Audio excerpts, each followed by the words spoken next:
I wanted to start by saying thank you for listening, as well as for those of you who've been supporting Standard H by way of making purchases on the website. It's funny, I've had several people ask me if I'm a podcast that makes clothes or a clothing brand with a podcast. Though it is most certainly the latter, I'm just happy those of you who have discovered the brand at all, let alone enjoyed the products I make. If you don't mind leaving a review of the show through whatever app you're listening to this on, it will no doubt help others also discover the show and in turn the brand. And if I could ask a second favor, maybe tell a friend or two about Standard H. I couldn't be more proud of the community that's evolving, and all of you have been so great, be it through DMs on Instagram or the emails I've received. I'm a huge subscriber of the birds of a feather mentality and feel the best way to share a good thing is to include my friends. So if you could help share the pod, that would be awesome, and hopefully your friends will enjoy it as well. As always, thank you so much for the support. If you haven't heard episode 1 of the Standard H podcast, then let me tell you about my friend Tim Jackson. As owner of Passion Fine Jewelry, Tim and his team specialize in fine jewelry as well as some of the finest independent watch brands available. I'm talking about Groenfeld, Habring, Kudoki, Roger Smith, Roman Gauthier, Sarpaneva, the list goes on. The staff at Passion Fine Jewelry is literally made up of friends and family, so you will feel right at home if and when you visit. If California is out of reach, you can absolutely email or call the shop and they'll get you sorted. Visit passionfinejewelry.com for more information. As you all know, I'm a huge fan of using the right product for the right job, and like many of you, I appreciate products with a story. That's why I drive a Volkswagen GTI. It's a hot hatch with heritage. It's also why I'm into specific watches like my Tudor Black Bay. And that's exactly why I'm a fan of the indie accessory brand Cantonment. Cantonment makes a utilitarian cloth they simply call a kerchief. It's smaller than a standard bandana, but larger than a handkerchief, which makes it ideal to tuck in a back pocket or use as a neckerchief. I always take one on a bike ride or have one with me as a backup face covering. Not only do these kerchiefs satisfy several functions, but they look great too. Each set features illustrations celebrating icons of product design like the Omega Speedmaster, the Fender Stratocaster, or my favorite, of course, a classic GTI. Follow them on Instagram at CantonmentCo, that's CantonmentCo, or visit them at cantonment.co. And use the code STANDARDH in all caps, no spaces, for 20% off of absolutely everything in their online shop. Now let's get to the show. Brett King and I met roughly 6 years ago through golf in a roundabout way. I used to manage the Scotty Cameron Gallery in Encinitas, California, and Brett was a customer. Funny, I've met so many wonderful people working retail, and many of my best friends to this day have come into my life the same way Brett did. After chatting about putters and accessories, I later found out Brett designed helmets for race car drivers, something that intrigued me given I was about a year into starting Standard H as a side hustle. We immediately clicked, and much like Standard H, Brett's path has taken some twists and turns. We start our conversation somewhat existentially, and Brett allows a glimpse into his art background and how he maintains his artistry within an industry that's beginning to use more and more technology, as opposed to his handmade approach to helmet graphics. Brett and I had actually recorded during the pandemic, but we encountered some audio issues. Twice, in fact. So it was only fair for me to make my way to his current hometown of Las Vegas where we recorded. Making things even more fun, we got out for a round of golf earlier that afternoon with his awesome wife Tiffany and my buddy Jonathan. We had a blast, and I thoroughly enjoyed this conversation, and I think you will too, so let's get into it. I'm your host, Wesley Smith, and you're listening to the Standard H Podcast.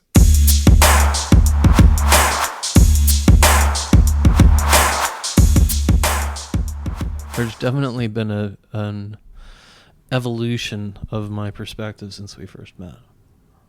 Yeah, that's true. Well, tell me a little bit about that. Why don't we just start there? Well, I don't know. I feel as human beings, we live and learn and grow and evolve. Some people more than others. Right. Which is fine.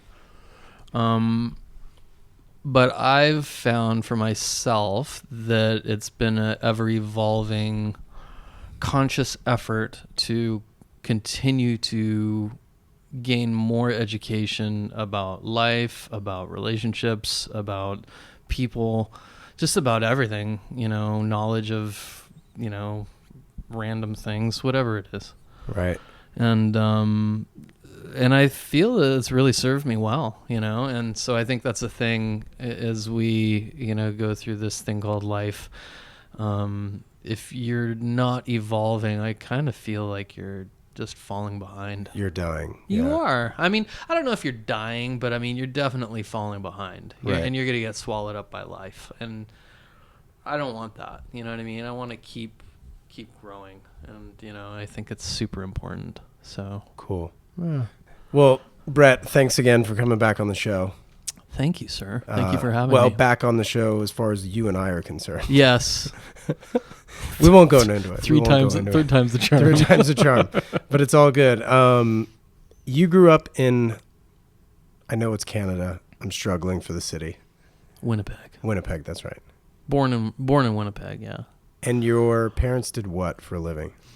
So when I was a wee lad, my dad was a bodyman, so automotive bodyman and painter. Mm-hmm. And then my mom worked in accounting in the same car dealership. They both worked in a Chevrolet GMC car dealership in Winnipeg. Nice. Yeah, which is pretty crazy. And so my dad was, a super badass, bodyman, painter, and would just pump out work like it was crazy. And then, my mom was, doing numbers, with all the girls in the accounting. So, yeah, that was their background, basically. So was he painting like cars that had been wrecked, I guess? Yeah, I mean, just like any other body shop, and cars come in and people getting wrecks or whatever. Yeah, like straightening them, fixing them up, Right. Which is funny because one of my earliest memories of when they worked in that dealership in Winnipeg was a silver and black Indy 500 Corvette. It was the Indy 500 pace car. No way. Isn't that crazy? So wait, so what year was this? I think that was 78. Is that a Stingray then? Yeah. Okay. It was like silver and black two-tone, and it had, I think it was like orange and black lettering on it. Sick. It's so crazy to think that all those years ago I remember that car so vividly, and then here I was doing so much work with the 500 and Snake Pit and all that stuff. So right. Kind of cool. Have you always been a Corvette fan then? No, I hate Corvettes. No. Really? I'm not into them. I'm not a Corvette guy either. No, I'm not into it. I mean, I think this new one's pretty cool. The brand new one's pretty cool, but I mean, it looks so. You don't think it looks like an amalgamation of it's McLaren and Lamborghini and Ferrari? Well, yeah, I think it's 100% wannabe Ferrari, but sorry to all you Corvette guys out there, but I mean, as far as Corvettes go, I mean, it's a nice car. I mean, it's an affordable, fast. Always has been, car. So I mean, to each their own. Yeah, but 58. That's my year. Corvette. Ooh, yes. White walls. Ooh, yes, those are very dope. Super beautiful. Yeah, no, that's a really nice car. Who was Brett in high school? That's an interesting question. In high school, I was. Let's see. I was a little bit I mean, I was really good at art. I took I think it was 3 different art classes, but I raced motocross at the time, so I wasn't really super tight with everybody at the school. Like I was, I knew a lot of people, and but I didn't really hang out with those people. Were you traveling a lot then for motocross? No, I mean, I would do, because I was in British Columbia, right? So, I mean, I would do, all the local races in BC. We would do the BC Championship Series. So I would go to all those races, over on the island, and then, in the lower mainland and whatnot. Right. And then we would go and do, there was a couple races down in Bellingham, so at Hannigan. And then there was another race we would go to in SIR in Seattle. So what bikes were you riding then? I originally started on a KX80, And then, when I was racing 125, I got to like 125 intermediate. I had like a 1990 CR 125. Okay. So, quite a long time ago now. Right. Which is crazy. No, that's cool. But yeah, no, that's cool. So then, but you were also into bikes though, not like bicycles as well. Yeah. So, I mean, it was weird because I started out, my dad bought me like a BMX bike, I think this was in probably 79, 80. Okay. And I had like this like an old Redline MX2, and Redlines were sick back in the yeah, day. it was pretty cool. And that was right before we moved to South Africa. And so, I had that, and I would go ride in Winnipeg. There was these trails called monkey trails, so me and all my buddies, we would go ride all these crazy trails, down by this kind of creek, and then over, we would ride our bikes at night. I mean, my parents, they would just let us out, I would be out till 10, 11 o'clock riding my bike, and at freaking 9, 10 years old. Wow. I mean, it's a completely different era, right? Right. Yeah, for sure.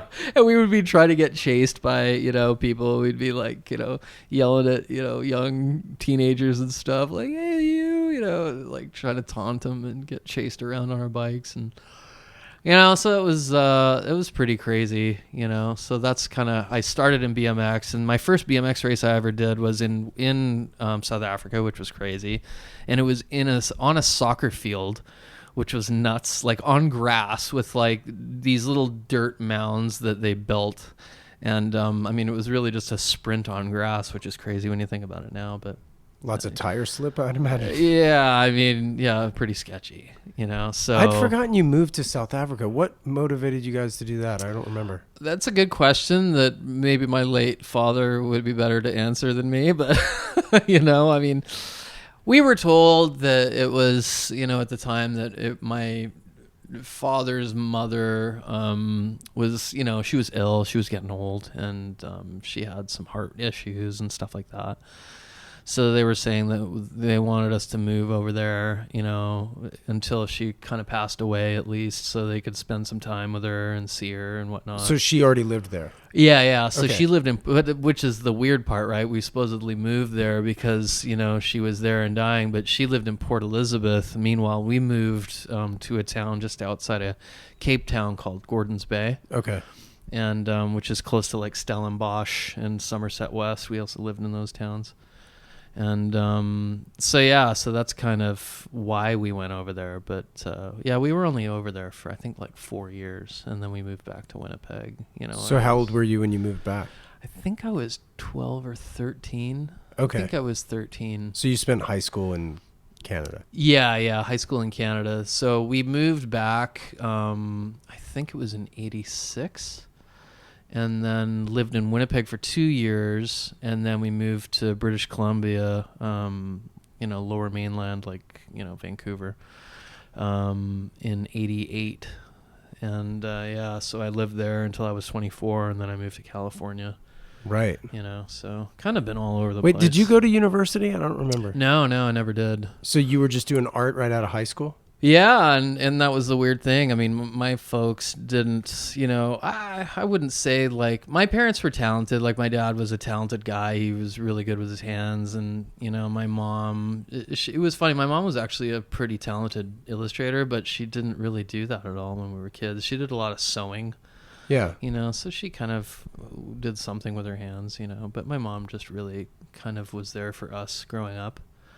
Well, my dad just worked like a madman, right? So, that's kind of how that dynamic was. What were like the early art projects you would work on? Were they always kind of sporty or like kind of like in school, like race cars and stuff like that, or were you like drawing other stuff, or like what were you working on? Yeah, I mean, so in school, so I was always into like Matchbox cars and like Hot Wheels. I was really always into that stuff growing up, and my dad watched Formula One. I remember like pretty religiously. Awesome. Back in like the Nigel Mansell kind of Senna eras, and which was kind of neat. And so I'd always kind of had like this high to racing and motorsports all growing up.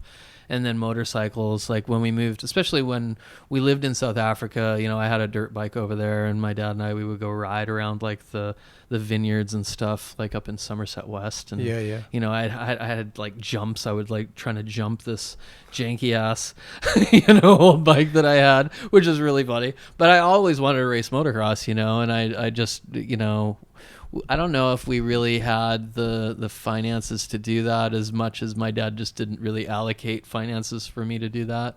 Got it. But you know, it is what it is. And, so that's really what got me into BMX, was because, you know, BMX was cheap. Right. You know, so I really took to that. So when we moved back from South Africa to Winnipeg, that's when I kind of started riding a lot more, and, you know, did more BMX. And then when we moved out to British Columbia, my sister ended up dating this guy that raced motocross, and he had, you know, a CR250, and I was, you know, maybe 120 pounds soaking wet, you know, little, you know, 14-year-old or whatever I was, and I would go riding with him. Right. You know, and I was wearing like Airwalks and jeans, and you know, I'd wear one of his jerseys and this helmet that was way too big for me, and you know, and he would take me out to the track, and it was pretty cool though, and that really kind of got my teeth wet to finally get into motocross, because to me, you always kind of got to know somebody in a sport to kind of get into it, sort of. Sure. You know? Yeah. And so that was kind of how it started, that whole thing. And I, you know, my dad helped me buy a KX80 at the time, and then I just started kind of racing, and that's kind of how that all unfolded. So that's cool. Yeah, it was kind of neat, you know. So what was your first job out of high school then? So my very first job, I was in high school, and I worked at McDonald's. No way? Yeah, totally. Okay, were you up front or were you in the back? Well, so McDonald's, and this is actually something, you know, that taught me quite a bit about systems, you know, if we want to start talking about business, right? So McDonald's is pretty incredible, because I always remember their training system for their employees was pretty thorough. I mean, you know, you'd started out, I remember at the time, you know, when I first started there, I think I was 15 when I started working there, because in Canada, the starting age is a little lower. Yeah. And so you started out working French fries, and then they would move you into the back, and so you'd be making burgers, and then they would move you to the tills, so you could work, you know, cash register, and then, you know, once you graduated from that, you could work drive-through. So I ended up, you know, I think I worked there for about 2 years, and so I kind of went through all those stages, and but I mean, just learning. I remember at McDonald's was the very first time like my anxiety broke.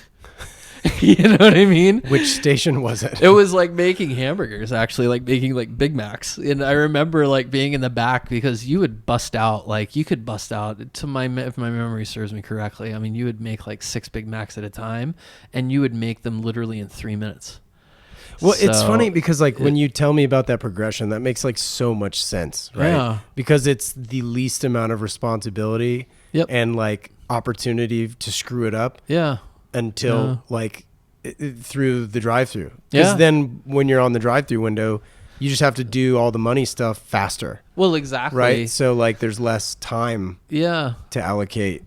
Yeah. So that makes a lot of sense. No, it was cool, you know, and it taught me a lot. I mean, taught you how to work with a team, and you know, it taught me how to manage stress, because it was freaking stressful, dude. I mean, you're working, you know, in the back at McDonald's on a Saturday, and there's a billion people coming through there, you know, and it's like, holy mackerel, we need 12 Big Macs, we need this, we need that, and you're just like, you want to pull your hair out, you're just like, and then finally one day I just snapped. I was like, I'll get it done. Just take a deep breath, power through this as quick as you can. You can do it. You know what I mean? And it kind of taught me a little bit of, you know, management of anxiety, you know, so to speak, when it came to those kind of high intensity moments.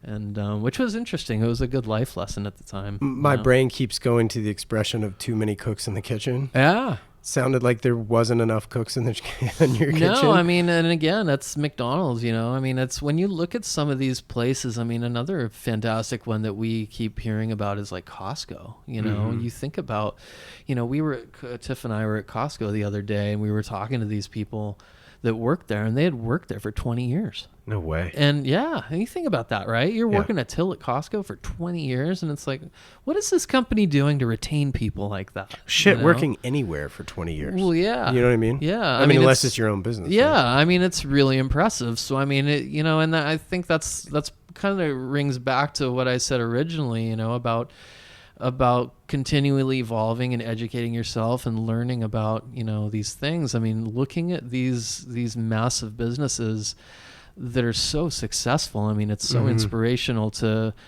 take a look at what they do, how they do it, how they're retaining people, how they train people, and really when you look at it, I mean, there's a reason why they're as big as they are, they're smart, they've culture too, I guess. Yeah. And culture. I mean, people that work at companies like that, for the most part, I think they're proud of it. They're proud to work at Costco. They weren't shameful that they were saying that they worked there for 20 years. They were proud of it. Yeah.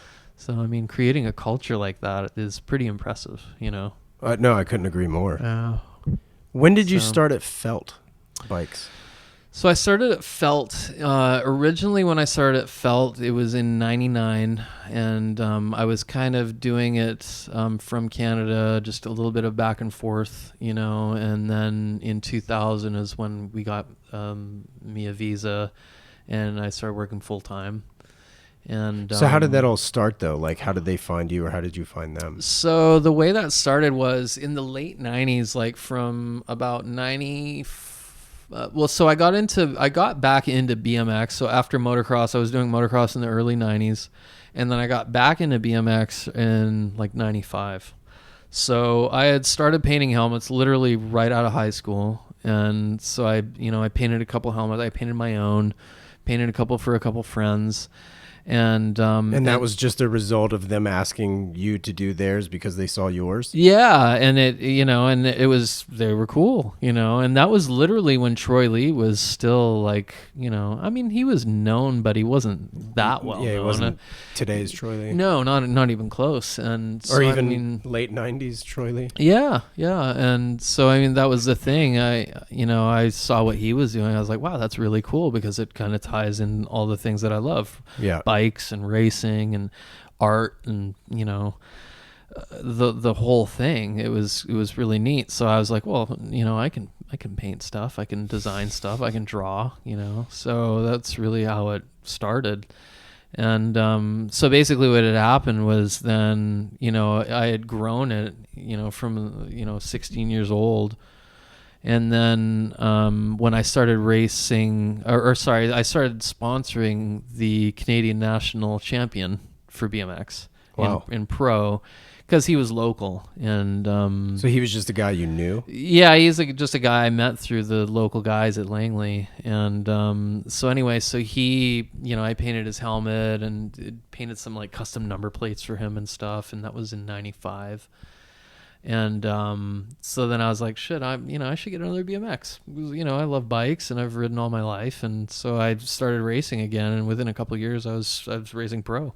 Wow. So which was kind of neat. And so then what had happened was then I started traveling down to Oregon and Washington to do some of the national ABA races. Mm-hmm. And I ended up, the little entrepreneur in me was like, well, why don't you start painting, helmets for these factory teams? So like, I approached GT bicycles and Powerlite and Haro and SE Racing and Park Pre, Mongoose, like all the big names. Right. And I literally started painting helmets for all these guys. And, I ended up painting, all the national champs like Redline, John Purse, and I did helmets for Dennis McCoy and Dave Mira, Brian Nyquist, all these super famous BMXers. And then North Carolina guys. Yeah. And, exactly. And, so then it ended up being, that I was kind of like one of the premier guys painting helmets in BMX. So when you were painting for factory teams, they were paying you to do it, I would assume. Yeah. But if you were painting Dave Mira's helmet... Yeah, I was getting paid, yeah. So would his team pay you, or did Dave pay you? No, so Haro would pay me. Okay, Haro. Yeah. So Haro would say, hey, we want you to do a couple helmets for Dave, and, So that's kind of how that. He was always like all black though. Yeah, well, this was when I painted his first. Towards the end of his career. Anyway. Yeah. So when I painted his first helmet, it was like this white and blue with like these 3 red kind of stripes because they were sponsored by Adidas at the time. And I did these 3 little red stripes kind of on the temple kind of area. Sure. And then I did this big kind of old English mirror written across the back. Oh, sick. It was really cool. Yeah. And then, so I did that helmet for him. And then I did a couple other helmets after I had moved down here in 2000 when he was sponsored by Dodge at the time. So I did these Dodge Ram helmets for him, which was kind of neat. But that was when I had kind of given up on painting when I started working at Felt, which was funny. And but I still had the relationships with all these guys because I was still in the bike industry. So that's and X Games had already started by then, right? Yeah. So yeah. You were getting crazy TV time. Yeah, and that's the thing. It's funny because I feel like I've always been under the radar, but I've always been there. Right, like his helmet was recognizable, but nobody knew who painted it. Yeah, because again, it's I felt like I got better at marketing this go around. When I started this time, doing helmets as Brett King Design.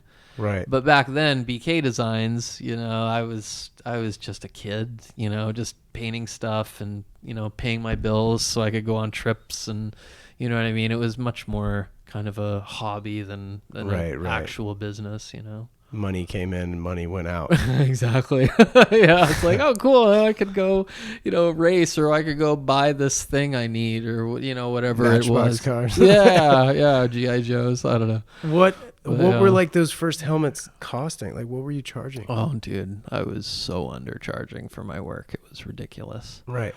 But again, I didn't know any better. I didn't have that education, that business education, and my family didn't have that education, so they couldn't really teach me. Right. And so yeah, a couple $100. I mean, Right. it was very, very little amount of money. I was basically painting for free. Well, I was going to ask, how long would a helmet take? Well, and that's the thing too. Back then, I was doing much simpler things, maybe 2 colors with some hand painting, accents on it or something like that, a little bit of airbrushing. Right. And they got, more and more intricate as the years evolved, but I don't know if I ever got over $600 to paint a helmet back in the day. Very, very cheap. So those things are probably gems at this point, Yeah. So, who knows what those could be worth in a few years if people still have them, So if you're only doing, excuse me, if you're only doing like 2 colors back then, like now you go nuts with it, right? There's like all kinds of paint colors and layers and finishes. And, So like what is an average helmet take now, hours wise, would you guess? Nowadays? Yeah. They can be upwards of 100 hours. Really? Oh yeah. There's a And you're still lot hand of time. taping? Yeah. No, there's that's all hand done. It's really taking something from the design that I do and then being able to accurately translate that analog wise onto a helmet by hand. Right. So it's understanding scale and, angles, and then also being able to mask stuff linearly on a sphere. Right. So, because that's the thing as well. I think sometimes people don't really realize that that's not easy. And, there's a reason why some helmets look fantastic and then some helmets don't, because it's all those things, that add together to make something be pleasing to the eye, So What's your process now? Like, do you sketch on paper? Are you using like computer design, or what do you do? Yeah, so I do everything with Adobe Illustrator. Okay. So I'll have a client design meeting, and we'll kind of go over things that they like, as far as style, sometimes colors, certain details. Right. And I basically bake a cake, with those ingredients. So I'll take those ingredients and then I'll interpret them in my own style.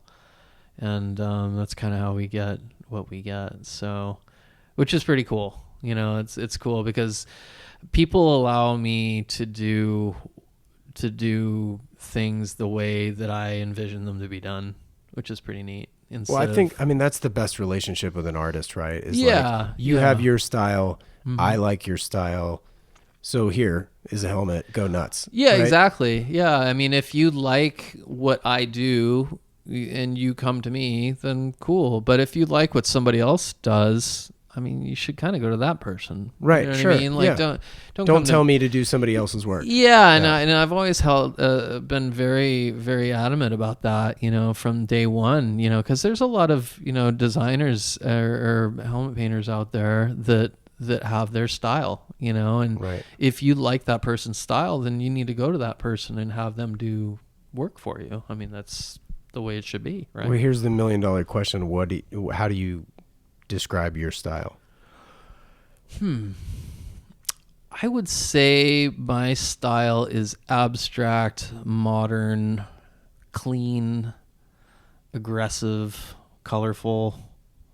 Clean and aggressive. I like that combination. Yeah. It's not one you often find together. No, because I feel it has to be, for me and my style, I think something has to be aggressive and it has to be clean and bold. And it just, even if it's busy, it can be clean. You know what I mean? I see. It's all in how you balance the colors and how you balance the style of the helmet, you know? And I think that's part of what's fun for me is I don't necessarily have one specific style. I have multiple styles, and I like to use them with different clients. You know what I mean? So some clients, when they talk and they explain things to me, I understand that they're looking for, style A, and other clients, when I talk to them, okay, they're looking for a little more style B or C or D right. or whatever, it is. Yeah. So it's being able to hear what they're saying and be able to boil it down, and so I can understand what they want. And I mean, 7 out of 10 times I knock it out of the park on the first one. So some clients are like, oh, maybe let's change this color. It isn't exactly I was going to ask you how I was envisioning it. But, now that I've seen it, because some people can't visualize things that they explain, right? Which is fine. Do they come with like helmets as reference oftentimes? Like, oh, I like XYZ's helmet. Can you do this for me, but in magenta? Yeah, no, totally. Yeah, and people do that. I'm just adamant that, I can't copy that. But I got to get me a magenta helmet, man. You should. I mean, real men wear pink. I have no idea why I just thought of magenta. I've been kind of wanting to have a helmet with some pink on it. I don't know. I think it'd be kind of cool. Magenta's a dope color. It really is. It's deeper than, what could otherwise be considered maybe a little more effeminate. Well, yeah. For you, I'm just thinking for you. Oh, just for me, not for you. I need the more effeminate peak. Thanks, dude. I appreciate your support. So it sounds like your company just kind of grew like a weed almost, like just kind of on its own. Yeah, I mean, it's been an ever evolving thing, and I'd really attribute that to just educating myself and learning through trial by error. Yeah. And then trying to educate myself by, reading books or watching freaking YouTube videos or, from my beautiful wife, Tiffany, who's, taught me a lot. I mean, she is much more of an academic than I am. I'm definitely more of a creative. So, sure. Sometimes, it's difficult for me to be, super into reading a book or something. Like audiobooks are cool. Like I like those much more for myself. I can digest those a lot easier. But but it's important, and like I said in the beginning, I mean, it's important to continue growing. So right. If you keep doing that, all you can do is evolve. So you started out as a one-man band, obviously. Mm-hmm. Today, Tiffany works with you. Yep. Because you've been in business technically how long? Like how old? Just over 10 years. Okay, coming up on 11. Yeah. Were there any times when you had multiple people in the business, or have you always been sort of like really skeleton crew? No, so when I first started in 2011, I had a bookkeeper, and that was referenced to me from a friend, and and then from her, then I had this other bookkeeper that I worked with from Felt. And then, I had at one point, I think I had 4 different employees at the same time, five employees at once. And then I kind of whittled that back a bit because it was too much for where I was at that point in time. And, and then I really just, once COVID hit, really, we stripped it right back to just us. Yeah. And so now we're on the path to start scaling, which is really exciting because now that we have all this wealth of knowledge from the last 10 years and all this new education, we've really educated ourselves much better on being able to pick out clients, and just spot who is a good fit for us. What are some of those kind of protocols? Well, it's just listening to the way people approach, us, and just seeing if it's a good fit or not. Because if somebody just comes to us right out of the gate and they're talking about, well, how much does it cost? That's probably not a good fit for us. Right. And because if you're looking at it from that aspect, it's my feeling that you're looking at us as a commodity, and you're not looking at us as something special. Right. You know what I mean? You're designing something unique for them. Yeah. And the people that we want to do work with really respect our work, and they want to work with us because of who we are, and not necessarily just because we can design a helmet. Right. You know what I mean? Because if that's what you're after, if you're just trying to get a quick fix, we're not the place for you. Sure. So we're really trying to cater to somebody that wants a higher level of aesthetic, a higher level of design, more progressive, design, and also somebody that wants to work with us and have a fantastic experience. We don't want it necessarily just to be another, we're not just another helmet painter, quote unquote. Right. And we're really trying to distance ourselves from that term. Because really what we are is a made-to-order bespoke studio. Design studio. That's really what we are. Sure. My years working at Felt, I was a creative director. So I built, I created the brand of how the company looked and how the company felt. And so, no pun intended. Right. But so now being able to take that experience and that knowledge and, being able to apply it to individuals, on a personal basis, it's a very powerful thing, So we don't have to talk about this if you don't want to, but we kind of glazed over your departure from Felt. I'm intrigued. How did that happen? How did you leave? So basically what had happened with Felt was I started to feel stagnant, because, I was creative director. I'd been there for like 13 years and there wasn't really any more room for me to grow. Right. I was at the pinnacle of the department for a long time, and there was a lot of things that I wanted to do creatively that I wasn't allowed to do. And, there was ways that I wanted to market things that I wasn't allowed to do. There was designs that I wanted to create on bikes that I wasn't allowed to do. Were those budget constraints or visual cues that the higher ups didn't care for, or what was that? It was more about, and this is where sales, comes into play when it comes to production. So sales in the bicycle industry, they want to sell stuff. This might be generalizing, but hear me out. They want to sell stuff that's easy to sell. Sure. So they don't want to try to pitch a lime green bike to somebody. They want to sell you a black, blue, or red bike. This is interesting. You should bring this up because I was thinking about this the other day about how salespeople are hardly salespeople anymore. Yeah, order takers. Like they're just cashiers at the end of the day. Sorry, salespeople, that offends. Well, if it offends you, you're probably good at your job, and this doesn't apply to you. Exactly. You know what I mean? No, So, it's like, true. It's at the end of the day, it's your coworkers who suck. Yeah. No, it's true. So, but the point I'm trying to make is that, like, do you think some of that is, well, this is America, right? So we're all about choices. So if you shrink down the number of choices you're allowed to make, thus you're not, I don't know, you're not debilitated by decision making. Yeah. So was that part of it for them too? Or did they not believe in salespeople at the end of the day? Because let's say, I mean, a bike shop, my first job was in a bike shop selling bikes. Yeah. That's like literally where I cut my teeth on how to sell products. Yeah.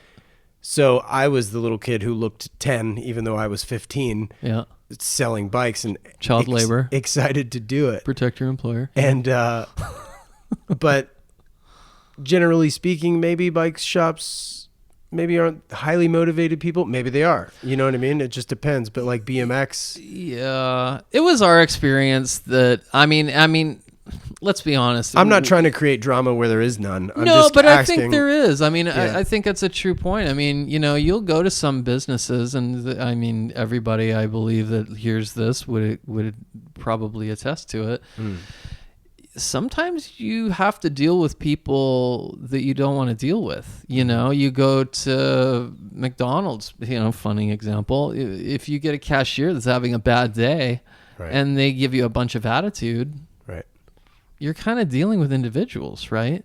So bike shops are kind of like that too. I mean, I've walked into plenty of bike shop, meanwhile I've designed all these bikes on the floor. These guys have no idea who I am. Right. And they're giving me attitude like I'm some bum off the street that doesn't know what he's talking about. It's like bike shops and record stores back in the day. Yeah, it's There's just like this nonsensical, snobby attitude, and it's like it's so not cool. You know what I mean? Like you're trying to get people into the business that or clients when they come in. You want to take care of people. You know what I mean? You don't want people like you were saying earlier, your buddy. You want to educate people. You want people when they come in to look at a bike or whatever it is, a watch or whatever, you want to educate them. And if they're in there looking at it, obviously they're interested in it. So why would you turn them away with your attitude? It doesn't make sense, right? Right. No, 100%. So, but they obviously have some level of excitement behind the product, right? Yeah. So why not share it? Yeah, exactly. And you know what? Hey, I love bikes. I work at a bike shop. You love bikes. You're here to buy a bike.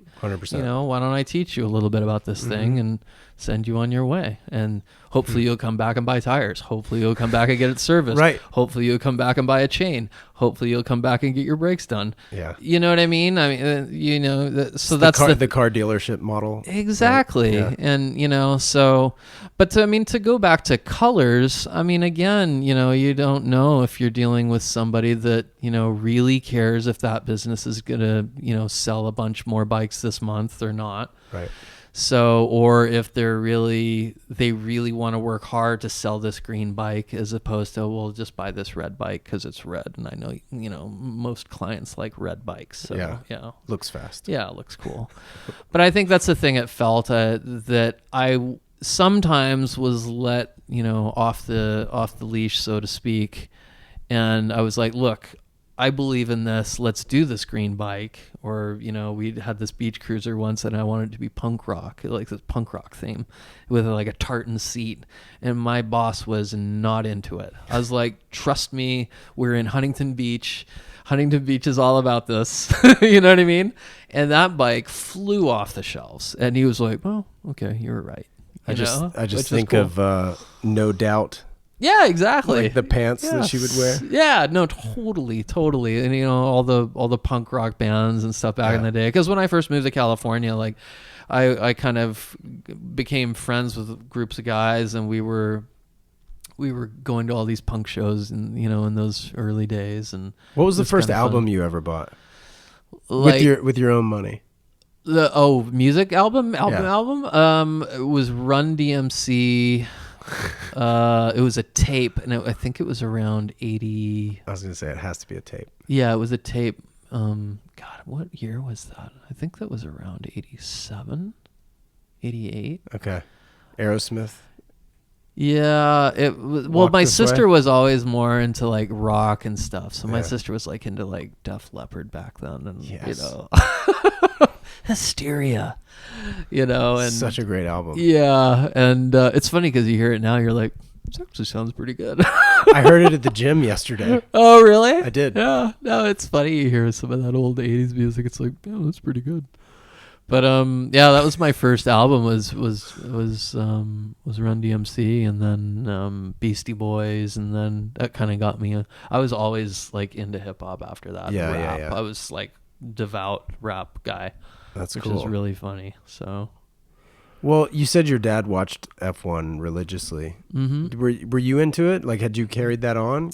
Yeah, I mean, I watched F1. I mean, there was some years where I kind of fell out of it, and you know, and then I kind of got back into it again. I got heavily back into it again in its current state. I think around 2008, like the end of 2008. Didn't you do a helmet for Esteban Gutierrez? Yeah, and I think that was 2013 for the Austin Grand Prix. Yeah, how did that happen? So I had done a helmet for a client in Mexico. Okay. I think he was in Mexico City or somewhere down in Mexico, and he was a businessman. Right. And he was he like backing Esteban or something? Yeah. Really? Yeah, he was like that Interproteccioni or whatever that thing you'll see. He sponsors Checo as well, Sergio Perez. Sweet, yeah. He had a good weekend. Yeah, he did. I mean, hey, let's win Monaco, right? So that's insane. But yeah, so he had sponsored him, and it was funny because he had said to me, hey, Brett, I want to get the best helmet painter to, paint a F1 helmet and blah, blah, blah. And, sometimes you hear people say stuff like that, and you're like, yeah, okay, buddy. Yeah, F1. You're like, so do I. Yeah. Do you know what F1 is? Like, I know that Formula Ford is an F1. Right. You know what I mean? So it was funny that he said that. And then sure enough, like a couple weeks later, somebody called me that, worked with Esteban, and he's like, hey, we want to get you to do a helmet for him for Austin, and can you do it? And it was a very short turnaround time. I only had like 2 or 3 weeks to knock it out. So did he tell you, or did they tell you what they wanted on it, or did they again say go nuts? Yeah, I mean, it was basically, I had to keep his layout. So, but I kind of did my little twist on it. Okay. But it was his basic layout, and then I ended up doing sugar skulls on the whole thing. So it was like a sugar skull pattern. It was super cool. And but I had done like a few different designs for them and sent them over. I think I did like 6 different designs. Like one was like a Mexican blanket design, and oh sure, like I had all serape. Yeah, because they're they have so much cool art in Mexico, and so I just did all these Mexican themed art pieces, and then they ended up picking the sugar skull one, which was cool. That's kind of how that unfolded. So yeah, no, it was cool. So what racing league do you follow closest? I mean, I watch most everything. I mean, we have a lot of clients in SRO, GT, World Challenge. A lot of clients in IMSA. I mean, I watch all of that. I watch IndyCar, watch, Formula One. I like watching some of the WEC stuff, like, Le Mans is really cool. And, all that other stuff. It's funny because I didn't love prototype cars when I first kind of got back into it. I was always like, oh, those things are kind of funky. But now it's like, dude, I love like LMP1 cars and, this new hyper thing that they're going to be bringing out here pretty quick. Have you watched any e-racing? Yeah, e-racing. I don't know, man. Dude, I can't get into it because there's no sound. Like, it's so weird. And I just think like, it's high whine. Yeah, and it's just janky. I mean, really, you're going to change cars halfway through the race? Like, they really need to work on that. Like, I believe that ultimately that's what it's going to be. Right.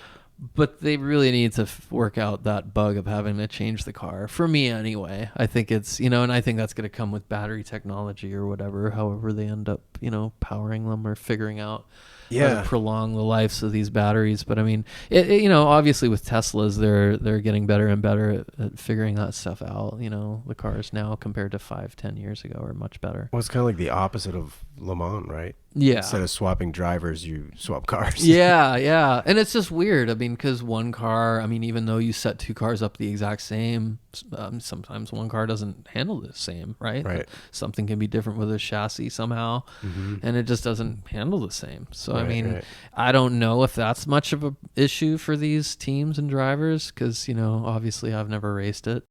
All right. So you've talked about how your business has changed a little bit, right? Like you've gone from like just you to a small team to scale back. By the way, you moved to Vegas. Yeah. Right. So you were in Orange County, California. Yeah. Was that COVID motivated? Was that related to COVID? Was it? No, we did that. We did that in late 2018.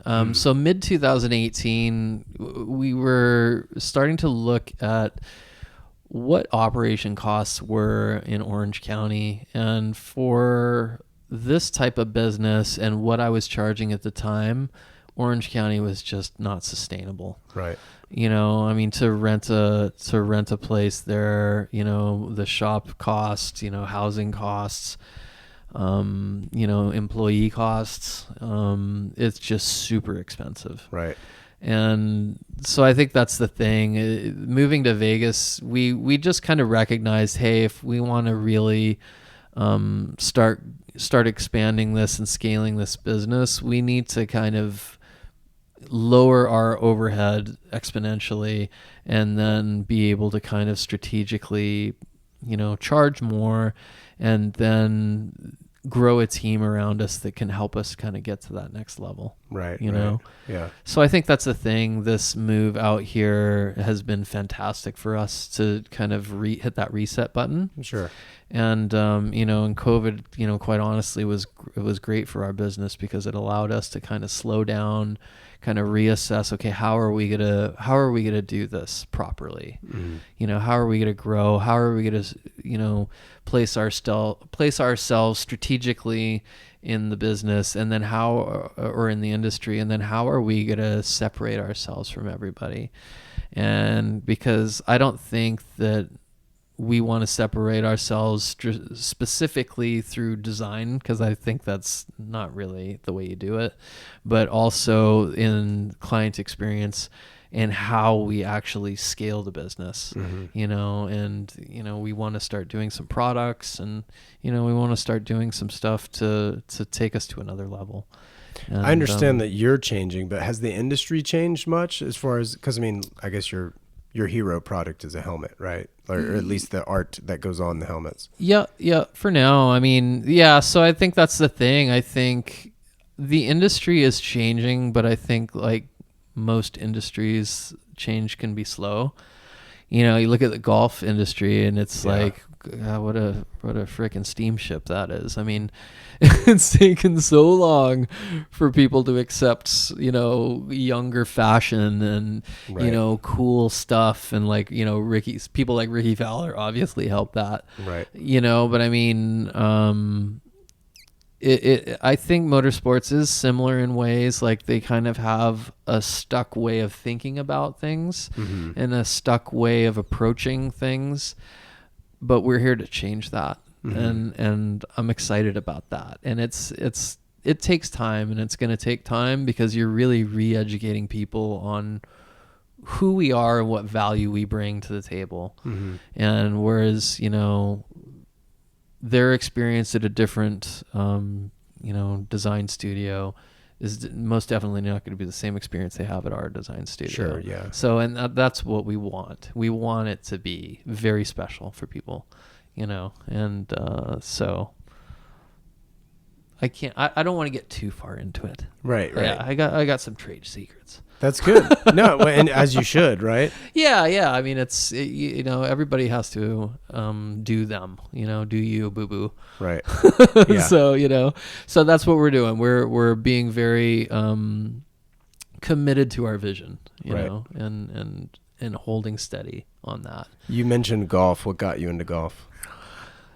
So, which is how we met, obviously, is through golf. But Yeah, like who got you into golf, or like how did that start? So the first time I ever played golf, well, I would think I was around 16, back with all my motocross buddies, and my one friend at the time, their parents had like a little vacation home somewhere south around Bellingham, Washington. Okay. And at that little summer cottage place, they had a golf course.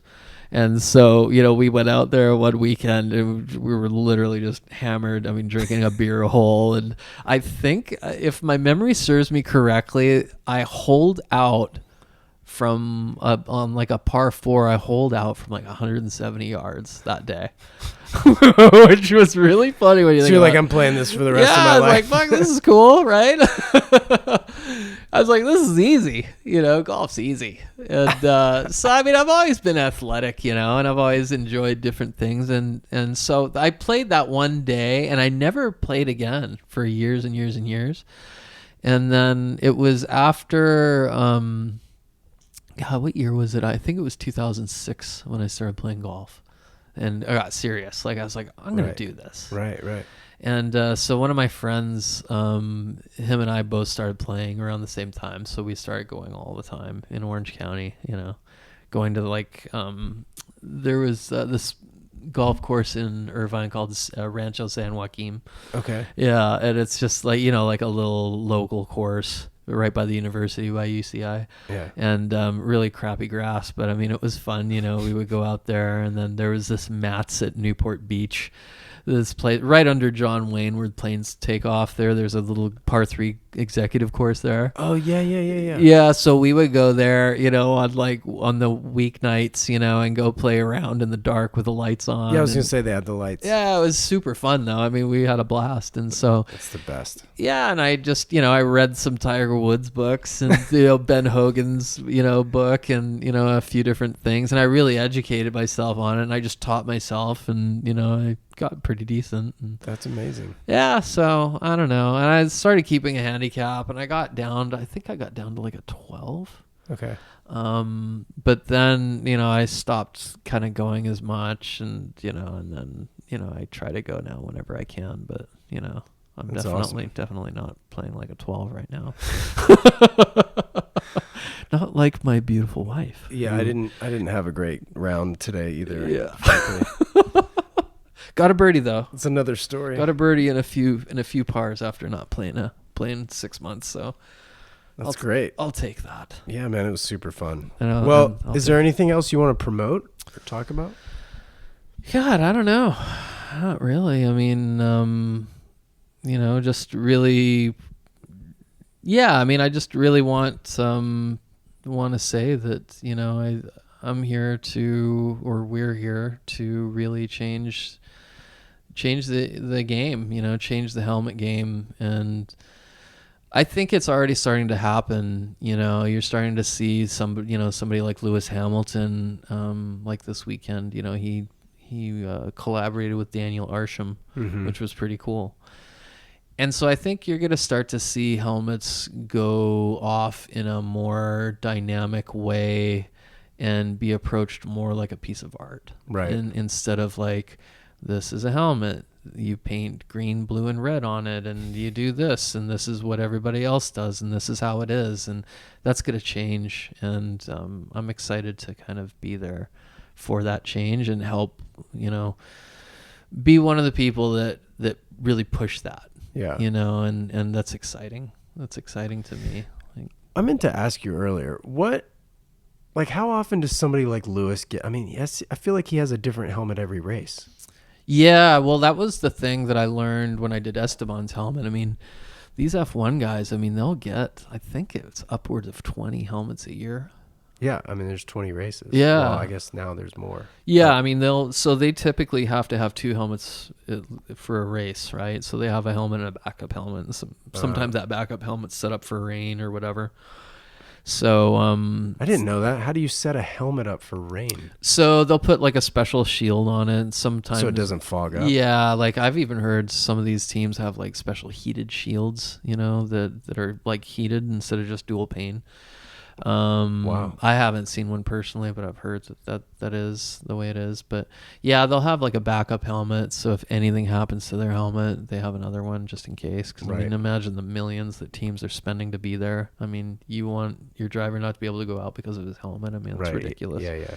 So yeah, that's pretty much the deal. But nowadays, I mean, that's the thing too. Like companies are starting to do water slide transfer graphics on these F1 helmets just because it's lighter as well. So say like Charles Leclerc's helmet, that helmet's not even painted, it's actually decals. It's a graphic. Yeah. So like a vinyl wrap you'd put on a car? Well, like water slide transfers. So say like on a model car or a model boat, oh, you know. Right. Like those tiny thin. Yeah, super thin. It's, yeah. You know, you stick in water and it, you know, it lifts off the backing and then they lay it on the helmet.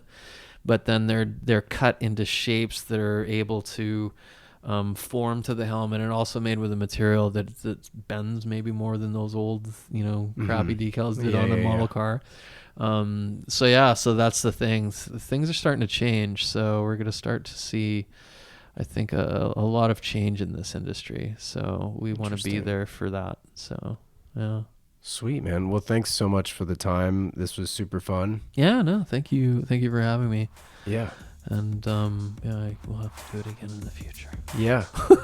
We'll see. Thanks. We'll see how we're doing. Thanks, Brett. Alrighty, man. Thank you. All right, cool. Okay. Hey guys, Wesley here. If you liked what you heard, maybe tell a friend about the Standard H podcast. And if you have a moment, please rate and review the show, as it helps others discover this podcast. Shout out to Jensen Reed and Super Beautiful for the theme track, as well as to Clear Audio for the noise canceling headphones. Thank you so much for listening, and I'll catch you in the next one. Take care.